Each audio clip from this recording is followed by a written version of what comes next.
पाहत आहात Loksamiksha news network आणि या आहेत आजच्या सुपरफास्ट न्यूज। या बातमीपत्राचे प्रायोजक आहेत नंदिनी कलेक्शन, फक्त महिलांचे परिपूर्ण दालन, माऊली निवास, कल्याण मंडपमच्या बाजूस, यशोधन नगर, परभणी। नमस्कार, मी प्रभू दिपके लोकसमीक्षा न्यूज नेटवर्क मध्ये आपलं स्वागत करतो। आपण पाहत आहात परभणीचं एकमेव बातमीपत्र Loksamiksha superfast. Red Apple exclusive MIDC परिसर परभणी। मागील वर्षी 10 डिसेंबर रोजी भारतरत्न डॉक्टर बाबासाहेब आंबेडकर पुतळा परिसरातील संविधान उद्देशिकेच्या विटंबना प्रकरणी अटक करण्यात आलेल्या सोमनाथ सूर्यवंशी या युवकाचा पोलीस कोठडीत मृत्यू झाला होता। त्या घटनेला 1 वर्ष पूर्ण होऊनही आरोपींवर कोणती ठोस कारवाई न झाल्याचा आरोप करत काँग्रेस पक्षाच्या वतीनं आज जिल्हाधिकारी कार्यालयासमोर धरणे आणि रास्ता रोको आंदोलन करण्यात आले। या आंदोलनादरम्यान जिल्हाधिकाऱ्यांच्या मार्फत मुख्यमंत्री तथा गृहमंत्री देवेंद्र फडणवीस यांना निवेदन देण्यात आले। सोमनाथ सूर्यवंशी प्रकरणी आजवर कोणतीही कारवाई झालेली नाही। लॉंग मार्च समितीनं मुख्यमंत्री फडणवीस यांच्यासोबत चर्चा करून मिळालेली आश्वासनं देखील पाळण्यात आलेली नाहीत। उपोषण आंदोलन आणि परभणी मुंबई लॉंग मार्च यांना आवर घालण्यासाठी दिलेली आश्वासनं ही केवळ दिशाभूल करणारी ठरली असल्याचा आरोप या निवेदनात करण्यात आला आहे। या रास्ता रोको आंदोलनामुळे जिल्हाधिकारी कार्यालय परिसरात काही काळ वाहतूक विस्कळीत झाली होती। या आंदोलनामध्ये काँग्रेसचे जिल्हास्तरीय पदाधिकारी, कार्यकर्ते व नागरिक सहभागी झाले होते। परभणी जिल्ह्यातील कापूस उत्पादक शेतकऱ्यांना न्याय मिळावा यासाठी भारतीय कापूस महामंडळानं निश्चित केलेली हेक्टरी कापूस खरेदीची मर्यादा 15 क्विंटलवरून 25 क्विंटलपर्यंत करावी अशी मागणी आमदार राजेश विटेकर यांनी मुख्यमंत्री देवेंद्र फडणवीस यांच्याकडे प्रत्यक्ष भेटून केली आहे। राज्यात शेतकऱ्यांकडून हेक्टरी कापूस खरेदी करण्याचा निर्णय CCIनं घेतला असून परभणी जिल्ह्यासाठी कृषी विभागानं सादर केलेल्या आकडेवारीनुसार 15 क्विंटल प्रति हेक्टर अशी मर्यादा निश्चित करण्यात आली आहे। मात्र परभणी जिल्ह्यातील जमिनीचा उत्तम पोत, सुधारित शेती तंत्रज्ञानाचा व्यापक वापर आणि शेतकऱ्यांची उत्पादन क्षमता लक्षात घेता ही मर्यादा अपुरी ठरत असल्याचं आमदार विटेकर यांनी निवेदनात स्पष्ट केलं। शेतकऱ्यांनी खरेदी केंद्रावर स्वतः उपस्थित राहावं ही जाचक अट असून वयोवृद्ध, महिला आणि विद्यार्थी शेतकऱ्यांना ती पाळणं कठीण जात असल्याचं त्यांनी सांगितलं।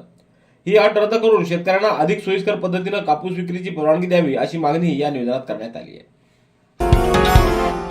जिंतूर तालुक्यातल्या पिंपरी रोहिला इथं दिवाळीच्या दिवशी झालेल्या 2 गटाच्या हाणामारी प्रकरणी राज्याचे मत्स्य व्यवसाय व बंदरे मंत्री नितेश राणे यांनी आज भेट देत परिस्थितीची पाहणी केली।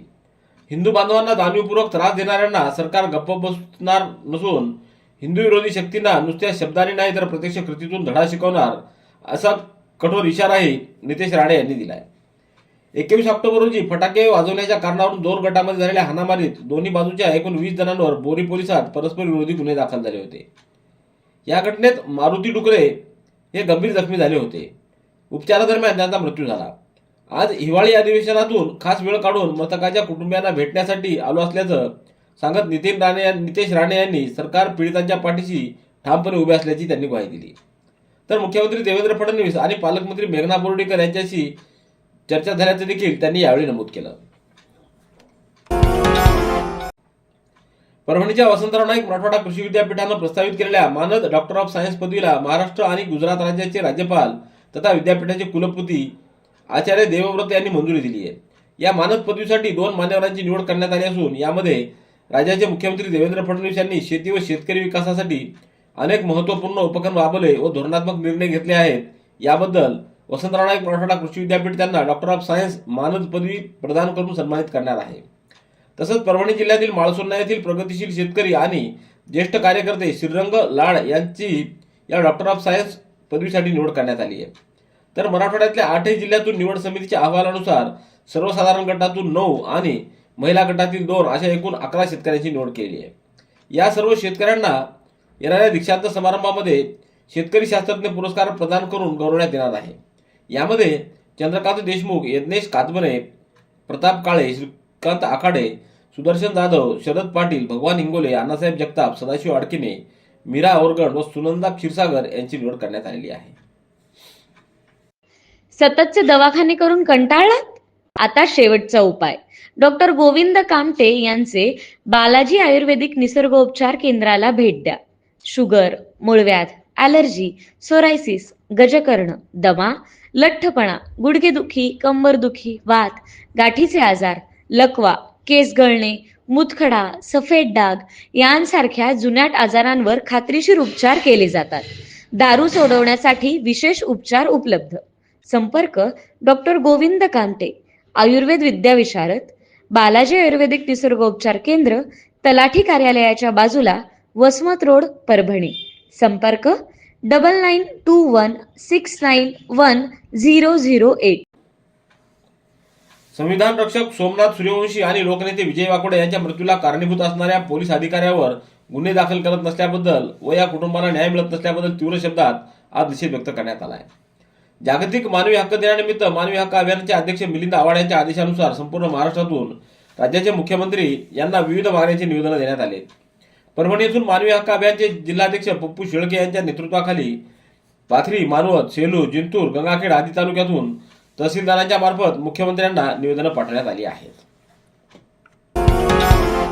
पतंग उडवण्याचा हंगाम सुरू झालेला आहे. या काळात सर्वांनी पतंग उडवण्याचा आनंद घ्यावा, परंतु जर कोणी पतंग उडवताना नायलॉन मांजाचा वापर केला तर त्याच्याविरुद्ध कठोर कायदेशीर कारवाई केली जाईल आणि नायलॉन मांजाची विक्री, साठा करत असेल तर त्याच्याविरुद्ध देखील कठोर कारवाई केली जाईल याची नोंद घ्यावी, असं आवाहन पोलीस अधीक्षक रवींद्रसिंह परदेशी यांनी केलंय.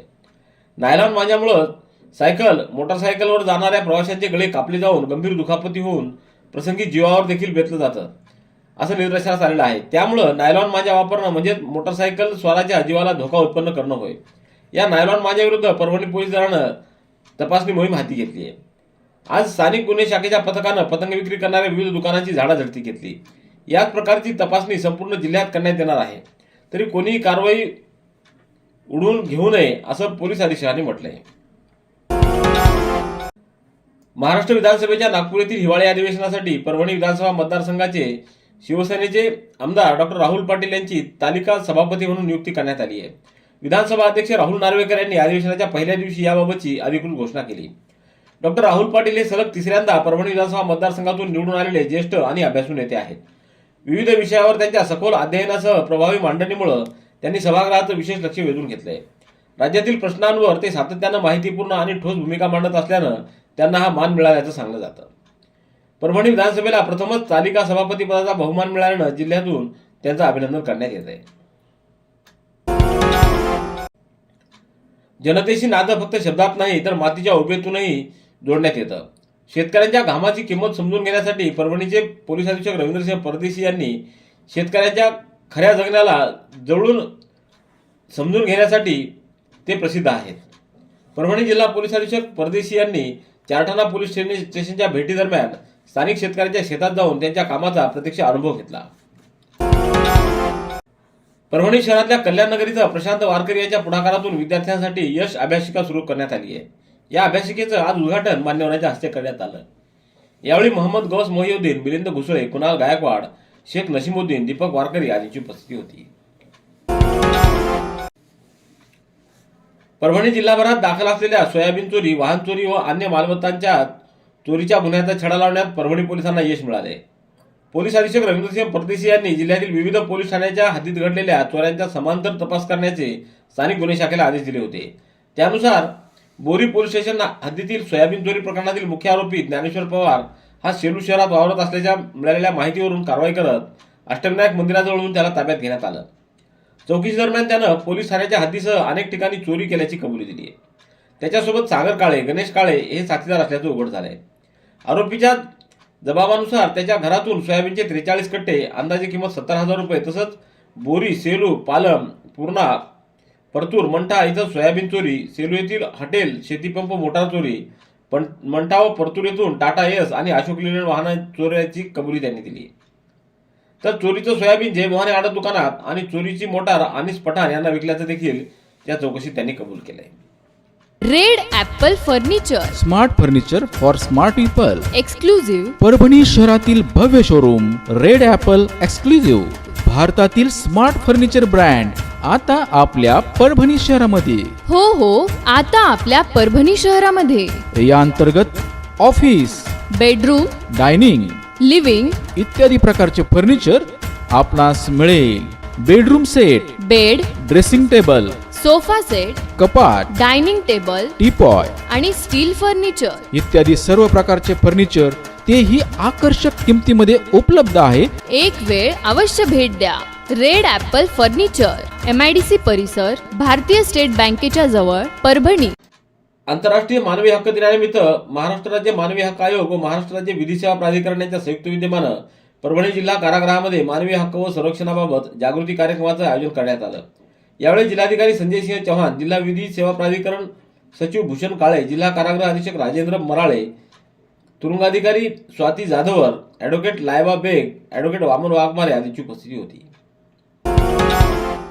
पाथरी तालुक्यातील वाघाळा इथं शेतात जाऊन शेतकऱ्याला मारहाण करत जीवे मारण्याची धमकी देत शेतातील ऊसाचं पीक फुकून देतो अशी धमकी देणाऱ्या 5 जणांवर पाथरी पोलिसात गुन्हे दाखल होऊन संबंधितांना या प्रकरणी गावात बैठक घेऊन चिथावणीखोर वक्तव्य करू नये, त्याचबरोबर व्हॉट्सअपवर भडकाऊ आणि चिथावणीखोर भाषेचा वापर करू नये म्हणून पाथरी पोलिसांनी दिलेल्या प्रतिबंधित नोटीस धुडकावत त्यांनी मंदिरात बैठक घेत या बैठकीत चिथावणीखोर वक्तव्य करून व्हॉट्सअपवर फोटो आणि व्हिडिओ क्लिप टाकल्यानं संबंधितांवर कारवाई करावी असं निवेदन वाघाळा येथील पीडित शेतकरी यांनी पोलीस अधीक्षकांना निवेदन देत संरक्षण देण्याची मागणी केली आहे। सुशील घुमरे यांनी पोलीस अधीक्षकांना याबाबतचं सविस्तर असं निवेदन दिले आहे। नांदेड येथील पूर्णा रोडवरील दीपनगर इथं मंगळवारी बालाजी आयुर्वेदिक निसर्गोपचार केंद्राच्या 4थ्या शाखेचं उद्घाटन आणि आयुर्वेदिक तपासणी शिबिर संपन्न झालं।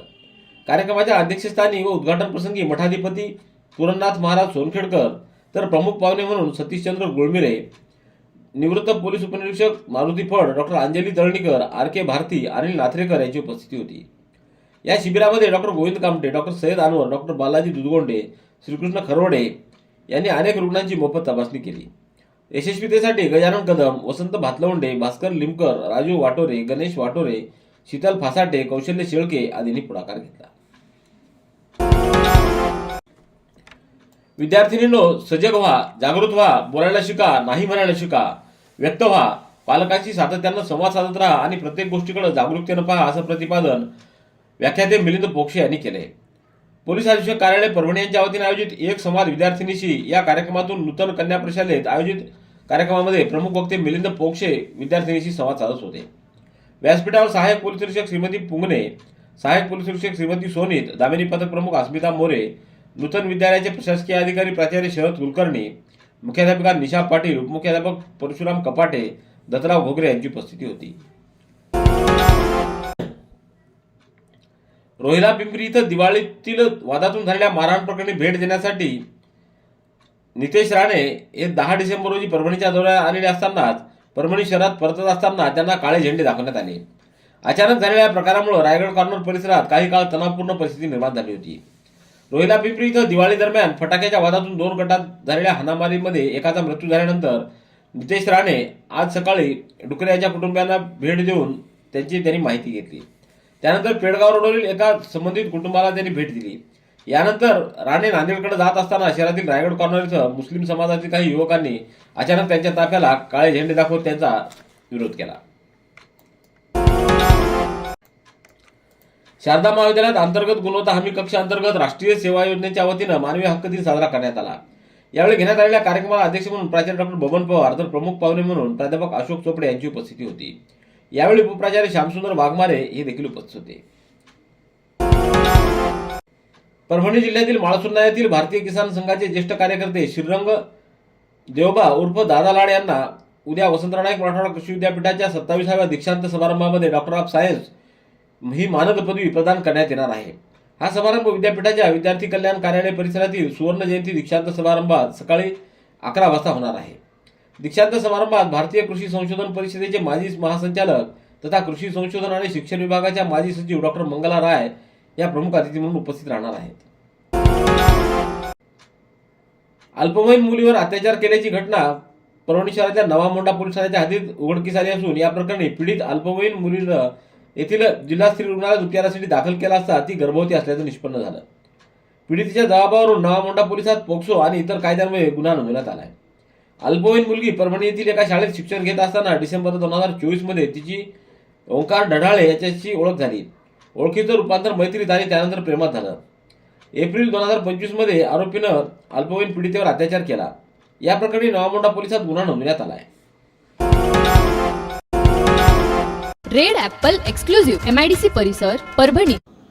याबरोबरचे बातमीपत्र संपलं। पुन्हा भेटूया उद्याच्या सुपरफास्ट बातमीपत्रात। पाहत रहा लोकसमीक्षा। तुम्हाला हे बातमीपत्र कसं वाटलं याबद्दल आपली प्रतिक्रिया नोंदवा। दररोजचे अपडेट्स मिळवण्यासाठी लोकसमीक्षा चॅनलला सबस्क्राईब करा। धन्यवाद.